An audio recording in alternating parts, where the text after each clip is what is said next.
Joyce Vance, boy, this is amazing. You know, former federal prosecutor just tweeted this in response, and it's the top story at the New York Times and the Washington Post as well, in response to Donald Trump saying in front of the TV cameras, basically, China, if you're listening, find me some dirt on the Bidens, and I will give you the trade deal that you want. Joyce Vance tweets, Trump just committed a felony violation of law by soliciting something of value in connection with a U.S. election from a foreign government or national. On national TV. And then she quotes the law. It's 52 U.S. Code Section 30121.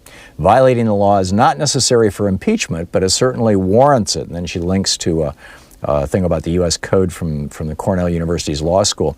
She goes on to say the statute, the law, requires knowledge your conduct is a crime. Now, you could argue, and this is me now, not Joyce, you could have argued back when Trump, during the campaign in 2016, said, you know, Russia, if you're listening, I think that the press will richly reward you if you can find Hillary Clinton's emails. You could argue that he really didn't realize that saying that was a crime. But after he said that, and after it came out, and after it was done and everything else, I mean, there's no way he doesn't know that it's a crime.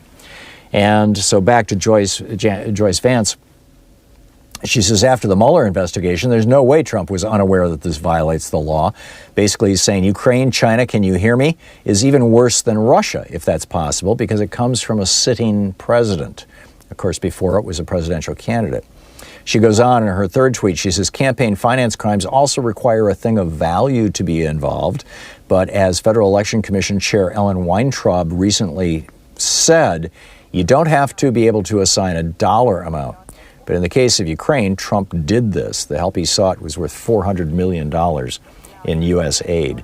And that's a felony. And she's absolutely right. It absolutely is a felony. So it's getting weirder and weirder by the minute.